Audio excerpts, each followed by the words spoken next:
This is here the all-new BMW M5 Touring. It's not the very first M5 Touring, but it has been gone for years, and with this new generation, it is back. Recently shown you the M5 sedan. Now it's about the big performance estate at BMW with tolles Autogefühl in 4K, full screen, full length. Let's go. Hey, before you say, I'm in the Northern American market anyway, and we never get the Tourings at BMW, wait just a minute, because the M5 Touring will also be available for the Northern American market. That's a kind of like a very special thing, that by this you can also get the Touring. So if you argue at home, like, which version do we get? Yeah, we have to get the M5 because that's also available as Touring. Starting with the front, illuminated double kidney right here. It's pretty cool. It's also on while driving, and then here really large holes opening, the cooling opening. They are not adaptive because this engine here needs actually more cooling than the standard versions. And then here frozen deep gray is the color, so it's a matte color. You also hear that you feel it, pretty cool. Headlamps, standard adaptive LED. Also here with these blue accentuations on the inside, but darkened at the side. And overall, black or dark chrome is the scheme here of the M5 Touring. Wheels, 20-inch in the front, 21-inch in the rear, so mixed wheels. Optional carbon ceramic brakes, they are also mounted right here. And this also equipped with all black wheels for the most sinister look. And from the, yeah, Leah likes that, I know. Here from the engine concept, you can already see right here, this will be a plug-in hybrid. Zoom out to the engine concept if you haven't heard about that so far. Length is 5 meters and 10 or 201 inches. And here this typical estate styling. Once again, here also all the way blacked out. And you also have this spoiler, and here this enhancement is also for the aerodynamics and so on. You get a rear axle steering as standard, up to 1.5 degrees in the opposite or in the parallel direction, and also adaptive suspension, so it switches according to the driving mode. And then you can see here the tail lamps are nicely integrated, also begin already at the side. And then the Touring here in this generation has not anymore this separated glass roof, so this is just a normal hatch. Has been criticized by previous owners. However, the M5 then has these really large diffuser styling in the lower part and real exhaust pipes, 4, 1, 2, and the other 2 at the other side. There we go. And then let's directly open this one, and you lose a little bit of liter figures because of the plug-in hybrid system. So it's only 500 liters here. Yeah, but you see, you can still very well live with that. I'll show you why. First of all, here, this top part, this cover, is not electric anymore in this generation. It's manual. However, when you open the hatch, then it goes like this, so you can easily load things in and out.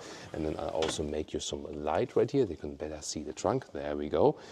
So, and the good thing is, it's a very big advantage in comparison to the sedan. Here it's like almost 115 meters in width.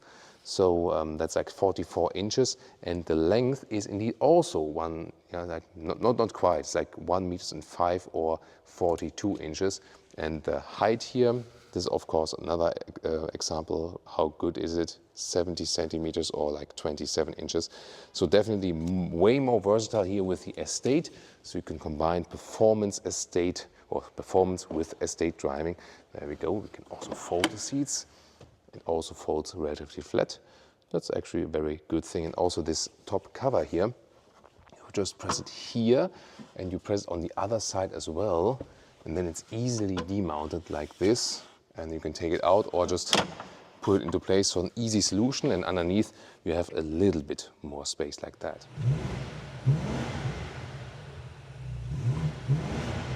The hood, you just pull it twice like that, and it's very interesting now because under the hood we have a 4.4 liter V8 twin turbo, 1 and 2. The system output is 727 horsepower just from the ICE. The combustion engine is 585 horsepower. The acceleration figure here is 3.6 seconds to 1 kilometers an hour or 62 miles an hour. 3.5 it would be with the sedan, so this is a little bit slower because overall there's another like 40 kilograms extra in weight because of the Touring styling. Yeah, but I think it won't make the biggest difference then. The hybrid drive system is also a little bit slower than if you would not have the hybrid from standstill. However, then on the higher speed levels, it can give you an extra boost. Of course, the weight goes up overall with the battery to around 2.5 tons. The battery size is 19 kilowatt hours net. That means the pure electric driving can end up like 60 kilometers or 30 miles, something like that. So you can also use it pure electric, maybe in the neighborhood and so on, and then floor it out, for example, on the German Autobahn. Yeah, tell me what you think about this approach right here, 11 kilowatt charging. So it is a well-usable plug-in hybrid, same battery size than with the non-M model, but of course in here it has great performance. How does it work with the all-wheel drive? You still have a rear-wheel bias, there's also a rear differential, and no matter if you drive electric or with the combustion engine or both combined, it will be always the same all-wheel drive setup. And in the settings on the interior, you can also go for a two-wheel drive only mode. So for this is then rear-wheel drive only if you still want to make some donuts or something with your M5 Touring. Car key like this, high gloss black, M colors, also flush door handles and door closing sound. Really nice. However, it's a little bit high pitch, I would say, but in a retro style. And the rear sounds actually more low pitch. That's very interesting, isn't it? Then inside of the doors, ambient lighting integration. That's cool. Oh yeah, and then you have a unique color for the interior with the red here. Soft touch on the top part. Just no felt covering on the inside of the door pockets. Exclusive, however, entry badges. The normal 5 Series does not have that. The M version does get it.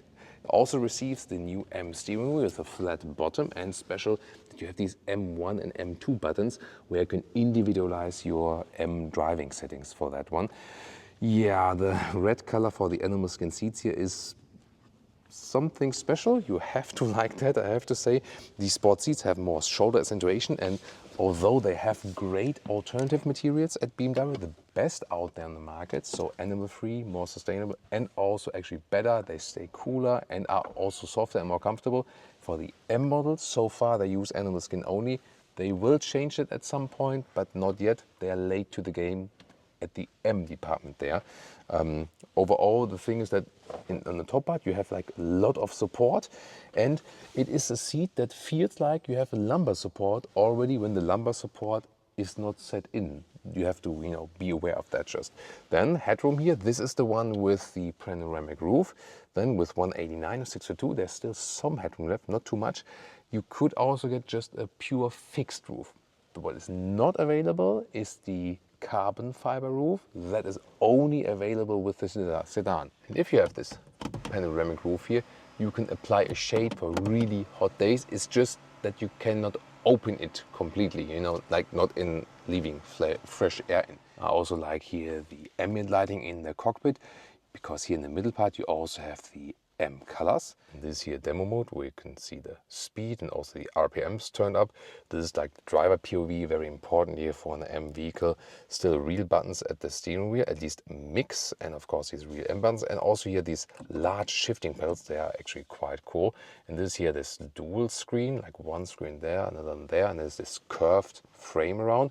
And this is here the special M setup where you can individualize your settings and then save it also, for example, to the M1 or to the M2 button. That's actually quite cool. And then here the climate unit is in the infotainment, like here seat cooling, seat heating, and so on. I do prefer physical buttons. Yeah, that's the way it is. It's like in this generation. And then here, this is how you got to the setup. This would be DSC settings. This is here hybrid settings. So for example, there you can go for EV driving only, or hybrid, or dynamic plus if you want to get most out of this system. And then you also have some recuperation, of course, still even when the battery is depleted. And then M mode, this is then here for the settings of the assistance systems that you can also almost completely turn them off. Then here in the front you have inductive charging pad only on the left side, and it's also cooled, and the cup holders are also illuminated and adaptive. Yeah, and I really like that you can also still control it here. Nice click, turning sound also when you click it. So this is possible, and also here a physical interface for the volume right there. The side here towards Leah's side Hello. What about the glove box? Maybe you can show. Is it Here maybe. there? There it is. Also dampened, I think. Yeah, as it's supposed to be with the BMW. Nice closing sound. And here the middle console, split opening, more space underneath. There we go, 12-volt power supply. So would you take the Touring or the sedan? The Touring. Touring? Yeah. So she's a Touring girl. And you also get this head-up display, also in a special M design. Rear doors. Top part is soft touch, and also here standard Bose and Wilkins system for the M5. Also nice illumination at the inside of the doors. This is just hard pick once again. And then legroom wise, there's not so much legroom left, although it's a very long car when you're my size and you're also driving like this. The back part of the seat here, by the way, is also pretty hard overall. I like the climate unit, although this one is not physical, at least it looks cool for the rear passengers. USB-C charging is included there as well. And then the seating comfort itself is, that's getting loud now, right? It's interesting. So when I activate it in the front and in the rear, it also gets activated in the front, then yeah, okay. Gotta turn it off again. Ooh, it's like blown away. Headroom here.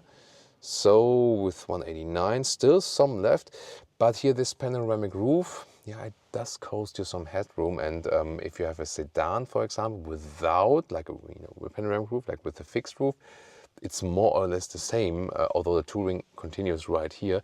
So I think the most headroom should be the Touring with a fixed roof, actually. The seats themselves here, let's see if we can adjust them somehow in the angle. Let's see. No, actually not. So it's either like this, it's loose for folding, or like this, and then it's fixed, and that's it. Here, there's some cup holders, adaptive, and you can also use this ski hatch. Yeah, but at least loading through and the trunk volume and so on is still quite good. So the sedan definitely, especially in combination with the hybrid drive system, has more limitations in the trunk, I feel, than the estate one has here. So next to the missing electric cover here and also the separate glass roof, which is not there anymore. Here, the material at the inside part here is a little bit cheap considering that price here. So this also needs to be topped up in the game, I feel. However, what you can do with the M5 Touring is use the towing capacity, not with this very vehicle here, but you can optionally get a towing hook, and then you can pull up to 2 tons. And the diffuser here would look a little bit different than because of the geometry, because you need to apply the towing hook then there.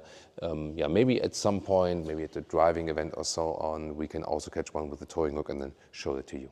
If you decide between the sedan and the Touring, there's a tough pill to swallow. 2,000 euros extra if you pick the Touring in comparison to the sedan. If that plays a role in that price segment, because it starts at 146,000 euros as a German reference price.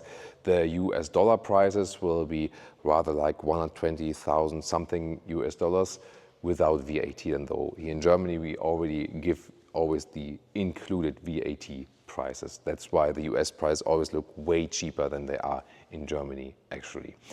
Yeah, but then overall, of course, what also might play a role, depending on the taxation rules. In Germany, for example, the monthly taxation, when you have this one as a company car, will be way lower than if it would be a non-hybrid version. So there are always pros and cons here with the new hybrid drivetrain concepts and so on. Also with this one, increased weight, yes. Yet again, in some parts you have more performance. You can drive all electric, yeah, and also taxation will be lower for all these company cars. What do you think about the concept, and would you go for a Touring or rather for the M5 sedan? You can check it out right there. And competitors, of course, are the Mercedes E53. It's also available both sedan and as the estate.